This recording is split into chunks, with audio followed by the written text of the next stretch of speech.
here we go. Number one, and this should come up on the Jumbotron. Life's not easy. Is it up there? Life is not easy. It is not. Don't try to make it that way. Life's not fair. It never was. It isn't now, and it won't ever be. Do not fall into the trap, the entitlement trap, of feeling like you're a victim. You are not. Get over it and get on with it. And yes, most things are more rewarding when you break a sweat to get them. Okay, the next subject is my favorite, setting goals. Mr. Shoaff taught me how to set goals. What a favor that was. One morning at breakfast, shortly after I met him, he said, Jim, let me see your current list of goals and let's go over them and talk about them. He said, maybe that's the best way I can help you get a better direction started. And I said, I don't have a list. He said, well, is it out in the car or home somewhere? I said, no, sir. I don't have a list anywhere. He said, well, young man, that's where we got to start. He said, I can tell you right now, if you don't have a list of your goals with you, he said, I can guess your bank balance within a few $100s. Which he did. And that got my attention. I said, you mean my bank balance would change if I had a list of goals? He said, drastically.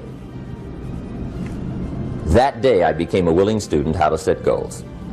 And sure enough, learning how to set goals changed my life. And I often wondered why no one had ever taught me how to set goals up until age 25. I went to high school, but if they offered it, I missed it. I went to college for a year, never heard it. I worked for Sears. Really. And to my knowledge, Sears never taught it. Right? How to set goals. So here I am, age 25, married, my family's starting, I've been to college, I'm working, and I still don't know how to set goals. But fortunately, when I was 25, I met the man who taught me how, and it revolutionized my whole life. Economically, socially, personally, it's incredible. So I want to share with you tonight what Mr. Shoaff shared with me, how to set goals. It can be a life changer. Listen, getting successful, whatever you consider successful, if it's rich, whatever, it's not a magic trick. It's not God picks certain people he'll make rich and certain people he don't. He gives all of us as his children the power of choice. You have a say-so in that. You can decide to be rich, and with God's help, it's highly doable. But you first have to think it. The difference between successful people and non-successful people is here. I'm no better than none of y'all. I'm not a better person than you. I'm not a better Christian than you. God don't love me more than you. None of that. If you want to be successful, you have to change this. This has to change. Listen to me. It's not what makes it hard is your lack of belief that it can happen for you. The fact of it is, though, it's very doable. See, but you got to change, though. If you keep doing what you've been doing, you're going to keep getting what you've been getting. So if you're at a place in your life and you ain't happy with it, you have to change some things. But you have to make a conscientious decision that you're going to change. And it's not dependent on anybody else. It don't matter what your mama think. It don't matter what your coworkers think. It don't matter what your siblings think. It don't matter what your children think. It don't matter. They have nothing to do with it. This decision is yours and yours alone. It's two people born in a hospital every day. It's a person that's born in the hospital that's going to get a job, and somebody born in the hospital that's going to give them a job. You get to decide which one you're going to be. You get to decide. Let me tell you something. You get to decide if I'm going to be rich, poor, mediocre, plentiful, happy, sad. You have a decision to make. Your mind, all right, here we go. This is the teaching moment. Let me give you this so you can get on with your 2019. You walk in the house, you pick up the remote control. Let me teach you how this works. And you press the power button. When I told you 2019 will be the best year of your life, but you have to claim it. You have to expect it to be the best year of your life. You have to live your life with the expectation that great things are coming your way. And that's how it works. Now let me teach it to you. You grab your remote, you press the power button. What do you expect to happen? You expect the TV to come on. Guess what?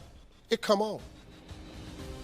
If you want to see Sports Center channel 46, and you press 46 and OK or select, what do you expect to come on your TV? Sports Center.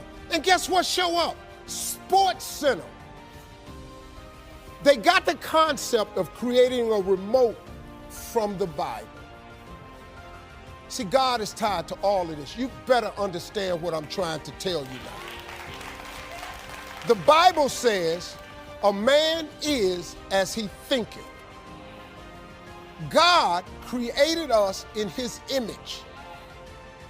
God thought of this world. He thought of it, so he created it. So he made you just like him, that your thoughts can create things. He made you just like him. Now you can't go make earth and heaven like he did, but you can make a better world for yourself. Fail early, fail often, fail forward. You know, it's always a little bit frustrating to me when people have a negative relationship with failure.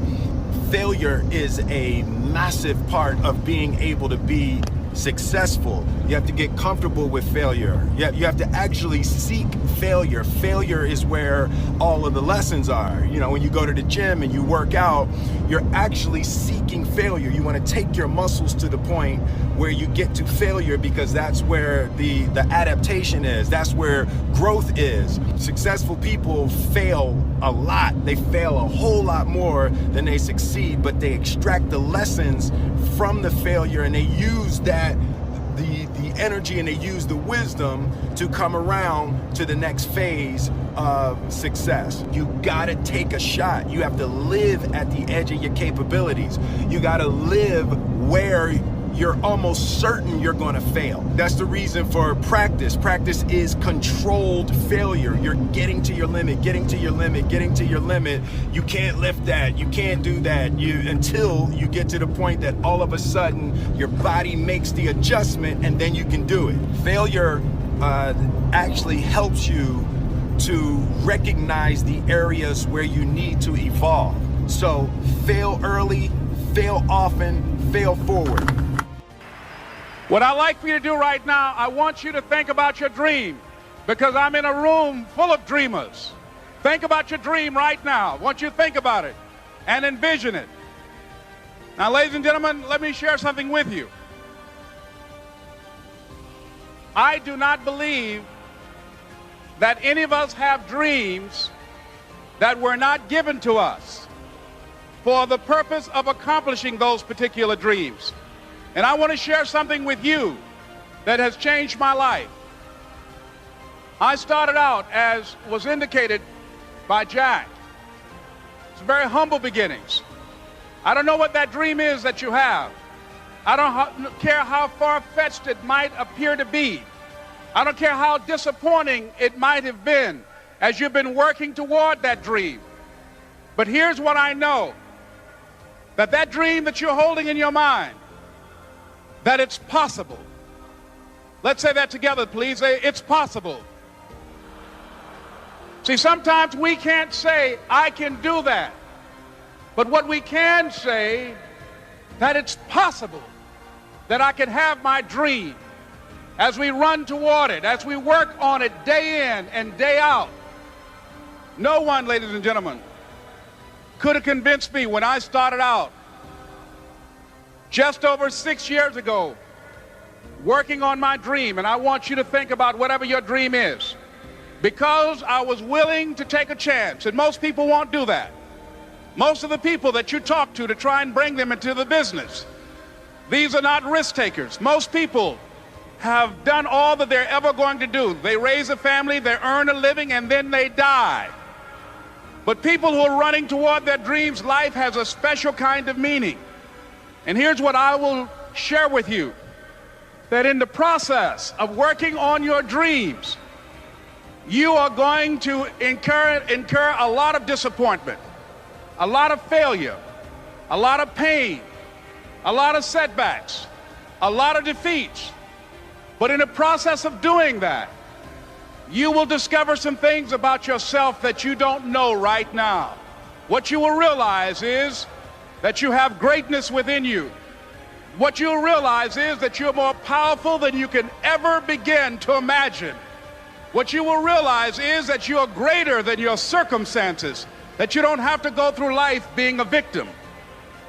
As Jack indicated, I was born in Miami, Florida, in an area called Liberty City, in an abandoned building on a hard linoleum floor with my twin brother.